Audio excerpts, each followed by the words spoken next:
Et parmi les sujets très concrets, il y a eu ce premier sujet abordé, c'est la fin de la vente des voitures en 2035, la fin de la vente des voitures thermiques, bien sûr. Nous sommes et la filière automobile qui a été prise à témoin par les deux participants, notamment Gabriel Attal. Nous sommes donc justement avec Francis Bartholomé, qui est président de Mobiliance, qui regroupe tous les acteurs de la filière automobile. Bonjour Francis Bartholomé.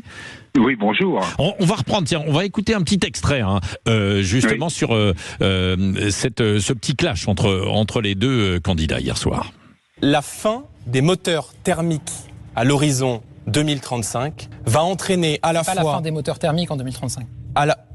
Pardon. Enfin, quand vous parlez, on a l'impression qu'on va interdire de rouler en voiture thermique en 2035. C'est la vente de véhicules thermiques. De véhicules neufs thermiques. Bien sûr, sera interdit à l'horizon 2035. La plupart des Français, vous le savez, achètent aussi d'occasion. Premièrement. Donc, c'est plutôt en 2050, 60. Non, oui, on voit bien que vous commencez un peu à tasser l'ambition.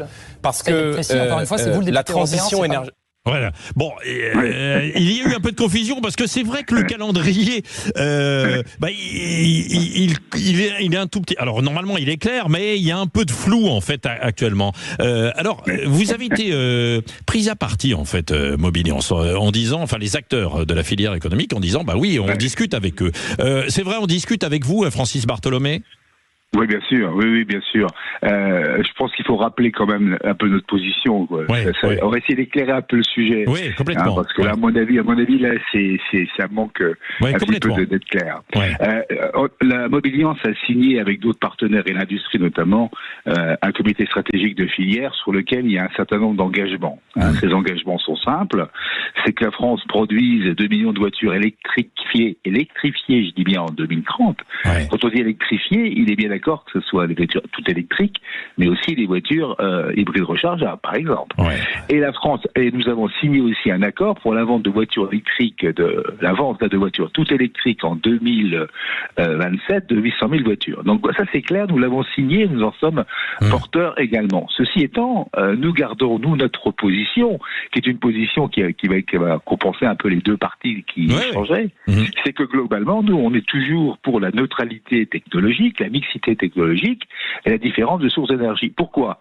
Parce qu'on sait très bien que le tout électrique seul, et ça c'est notre conviction, ne permettra pas d'atteindre l'objectif de la décarbonation totale. C'est une évidence.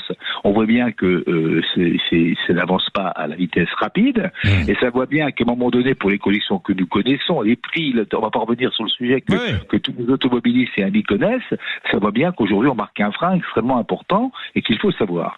Alors ça, à mon avis, là-dessus, les deux auraient dû être tout à fait d'accord sur le sujet. La décarbonation totale de l'économie, c'est une évidence. Que l'automobile et les transports fassent un effort colossal, c'est une évidence. Mais ils le font. Faut le répéter. Alors, en faire un enjeu politique, à mon avis, n'a pas de sens. À aujourd'hui, on pense exactement la même chose.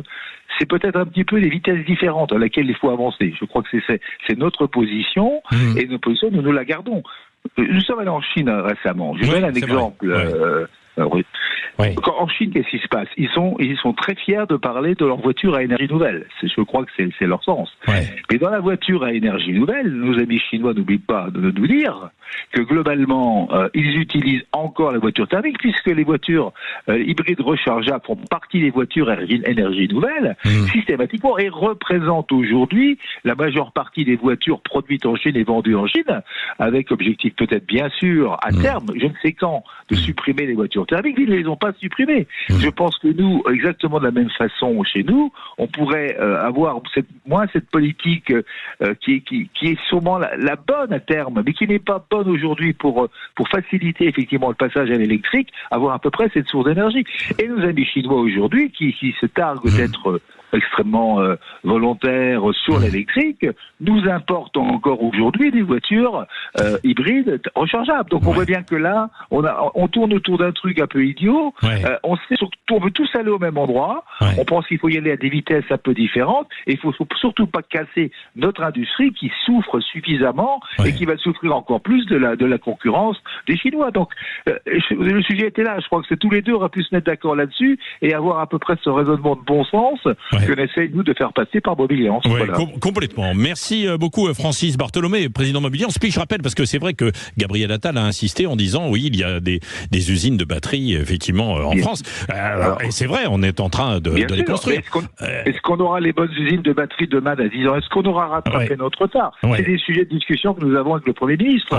Et avec, voilà, c'est des sujets importants, actuellement. Mais il faut bien le dire aussi, pour avoir la matière première pour ces usines de batteries, bien souvent, ça vient de Chine, quand même. Et là, on est dépendant, en fait, des Chinois, quoi. Bien sûr, mais demain, il y aura peut-être les batteries sèches, si vous voulez, qui seront un petit peu différentes, moins dépendantes au lithium. Enfin, voilà, il y a des sujets tellement complexes que le débat aurait pu, à mon avis, être un peu plus fin et un peu plus subtil dans les réflexions. Voilà ce que je pense. Oui, merci beaucoup, Francis Bartholomé, président de Mobiliance. C'est tous les acteurs de l'automobile. Je rappelle, évidemment, toutes nos émissions, d'ailleurs, sur Sud Radio Indien. On parle auto demain avec Jean-Luc Moreau entre 11h et 13h. 7h52, dans un instant, les Jeux Olympiques et la sécurité. Avec des agents de sécurité privée, on en a formé beaucoup ces derniers mois. On va voir si c'est suffisant ou pas.